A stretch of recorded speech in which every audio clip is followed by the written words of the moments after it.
Hi hello friends, வணக்கம். Madurai chicken கறி எப்படி செய்கிறது சொல்லிட்டு ஸ்டெப் பை ஸ்டெப் சொல்ல போகிறேன். ரொம்ப சூப்பராக இருக்கும் இந்த கறி குழம்பு.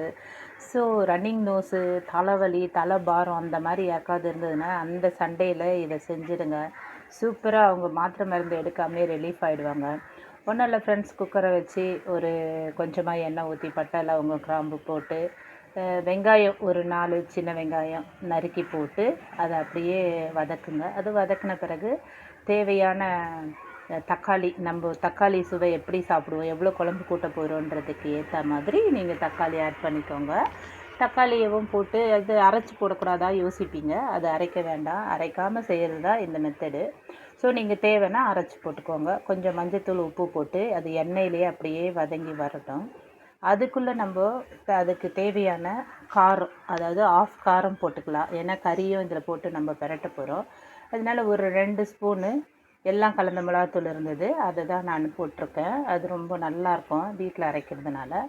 ஸோ அந்த மாதிரி மிளகாத்தூள் போட்டுட்ட பிறகு கொஞ்சம் கலருக்காக Kashmir chilli powder, red chilli பவுடர்னு சொல்லுவோம்ல, அதையும் போட்டு அதை அப்படியே பெரட்டும் போது அது நல்லா கொஞ்சம் ஆஃப் குக் மாதிரி வெந்து வரும். அந்த நேரத்தில் நான் 1/2 கிலோ கறியை மசாலா போட்டு கழுவி மசாலா போட்டு ஃப்ரிட்ஜில் வச்சுருந்தேன். அதை எடுத்து போட்டு அதை நல்லா நம்ம பெரட்டி விட்டோம்னா அந்த கறியில் இருக்க ஈரம் தண்ணி மாதிரி லேசாக விட்டு அது வெந்து வரும். அதை ஒரு பக்கம் வச்சுட்டு அடுத்த கடாயில் நம்ம தேவையான எண்ணெய் ஊற்றிட்டு அதில் பட்டை லவங்கம் கிராம்பு, கொஞ்சமாக முந்திரி பருப்பு, கொஞ்சம் 2 ஸ்பூன் அளவு மிளகு, அதாவது உங்களுக்கு காரம் வேணும்னா 2 ஸ்பூனு, காரம் குறைவாக வேணும்னா 1 ஸ்பூன் மிளகு, சீரகம், சோம்பு, தனியா, ஆனியனு, நம்ம மிச்சம் வச்சுருந்த ஆனியனு, அதுக்கப்புறமா தேங்காய் நறுக்கி வச்சுருந்தேன். 2-3 பத்தை இருக்கும், அது மாதிரி நறுக்கி வச்சுருந்தேன். இதை எல்லாத்தையும் போட்டு எண்ணெயில் கொஞ்சமாக வதக்கணும். தேவையான காஞ்ச மிளகாய் கூட இந்த நேரம் நம்ம ஆட் பண்ணலாம். ஏன்னா நான் சொன்னேன்ல, இந்த குழம்பு நல்லா காரச்சாரமாக செட்டிநாட்டு ஸ்பெஷல் மாதிரி இருக்கும். மதுரை சைடு எங்கள் குழம்பு இது.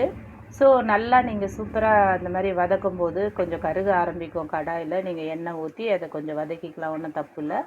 அந்த மாதிரி வறுத்ததெல்லாம் ஒரு மிக்சியில் அரைச்சி இந்த கறி வெந்து வர சமயம் பார்த்து இதை ஊற்றி நல்லா கிண்டி விட்டுட்டேன் ஃப்ரெண்ட்ஸ். இது நல்லா நம்ம காரமாக இருக்கும்னு சொன்னால இந்த குழம்பு, அதனால் இன்னும் 2 ஸ்பூனு நான் காஷ்மீர் சில்லி பவுடரை ஆட் பண்ணிக்கிட்டேன். ஸோ கலராகவும் இருக்கும், காரமாகவும் இருக்கும். போட்ட உடனே கறி குழம்பு இப்படியே செஞ்சு முடிச்சிடலாம். ஆனால் எங்கள் பசங்க உருளைக்கிழங்கு இல்லாத கறி குழம்பானுவாங்க. அதனால் இது ஒரு ஆப்ஷனல் தான். நான் உருளைக்கிழங்கு ஒரு 1/4 கிலோ வெட்டி அதில் போட்டிருக்கேன். அதை நல்லா ஒரு கிண்டி குக்கரை மூடி ஒரு 2 விசில், அதில் எங்களுக்கு வெந்துடும் கறி. ஸோ நீங்கள் 3 விசில் விடுறதுனால விட்டு இறக்குனிங்கன்னா சூப்பரான செட்டிநாட்டு சிக்கன் கறி குழம்பு ரெடி. ரன்னிங் நோஸ் ஓடி போய்டும், தலைபாரம் ஓடி போய்டும், மாத்திரை மருந்து இல்லாமல் ஓடி போகிறதுக்காக நீங்களும் 1 டைம் இந்த மாதிரி செய்யுங்க ஃப்ரெண்ட்ஸ். லைக் பண்ணுங்கள், ஷேர் பண்ணுங்கள், சப்ஸ்கிரைப் பண்ணுங்கள். Thank you friends.